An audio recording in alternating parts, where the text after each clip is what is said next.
Hey people. I've decided that I'm going to be doing a video on collars. Specifically breaking down all the different colors that I know about. If there's others that exist that I don't know about, please tell me in this video, those videos. I will research them and I will render upon the masses what my opinion is of them. But this one specifically is I need to make a clarification on my last color video, which was the play collar versus slave collar. There was a comment that had a very valid point that I think he misunderstood some things I was saying, but I will leave it as it is. I'm not going to. I think that he made a valid point, so I will put it. If you want to see the comment, I'll post it below. But it really comes down to this idea: you can call a collar whatever you want. Okay, as I showed in the other unboxing video that I did for this particular collar is my girl's collar. I have to do a full review of this collar, and I do have one or two little gripes, and I do have a few things to say about it. So you'll see it in that video. But this is my girl's plate collar. And last night when she came over, I gave it to her, and she wore it all night long. And it was really nice to be able to have a full play session with her, with my new toy, with another new toy that I got her for Christmas, and just be able to have a lot of fun, all while she was wearing this collar, and it was comfortable, and she was able to wear it all during the play, and not one time did she have an issue with it. The thing about it is, this isn't just a couple pieces of leather and a latch, and a D ring anymore. This is her collar. This is her play collar. This now has meaning. This now has purpose. This is going to be. I do need to get her a third one, because I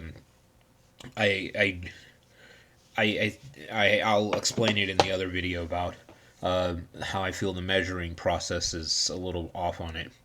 But what he brought up in his comment was that in his collaring process, the first collar he gives a girl is a play collar, and how it's not just fashion and this and that. And I didn't mean to imply that you can't have a collar with a meaning that also is a play collar. The collaring process is one that has been around for decades. And if you don't know what that is, when I get to doing the other videos, I will actually describe each of these collar types that I'm about to describe in detail. But for this, there's basically, in most of the collaring processes that I've seen, it usually starts off with something like a play collar. Something that is meaning we're playing, we're having fun, this is we're starting a relationship, and then it moves on when time is right to the next collar. The next collar could be either a training collar or a consideration collar. I've seen several different methods where those two types of collars are reversed. A consideration collar basically means that I am considering owning you. And this collar is basically put in place until I have made that decision to own you. A training collar is I am taking you on to train you to become my slave, or whatever it happens to be. The thing is that those two types can be reversed. You could start off with a training and move to consideration, and then from the consideration move to a slave collar, or start with a consideration, move to a training, and then to a slave collar. But it is perfectly legitimate to start off with a four-step process that starts off with a play collar. There's nothing wrong with this at all.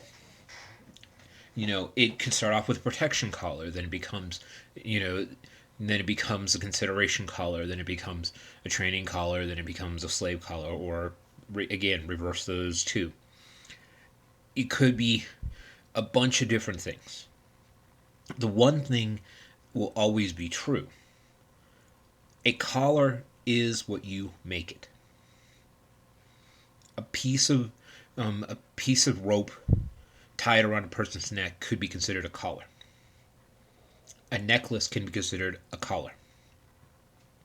Collars have meaning. If the meaning is nothing more than I wear this because I like it, it's because you like it. That's its meaning. You're wearing it because the dominant in your life has given it to you.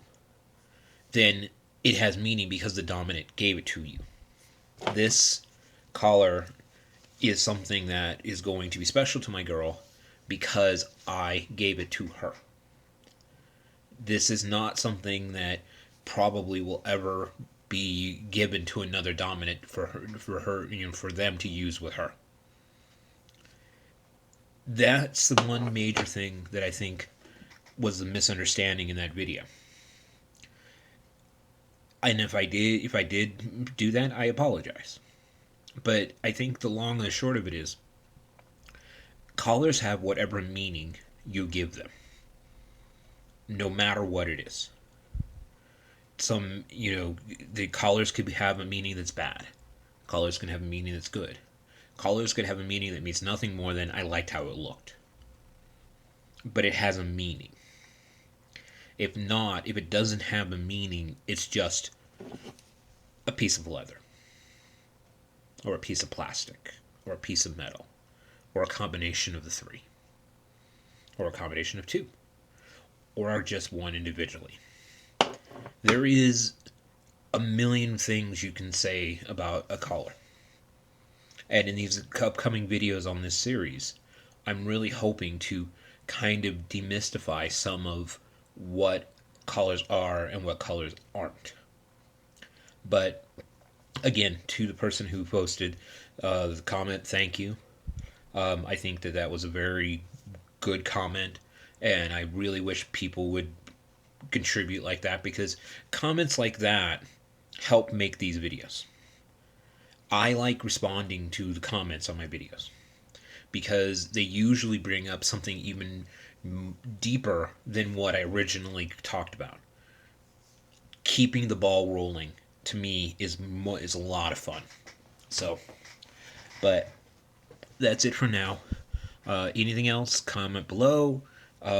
Hit me up on FET. That's it for now. Be well and safe.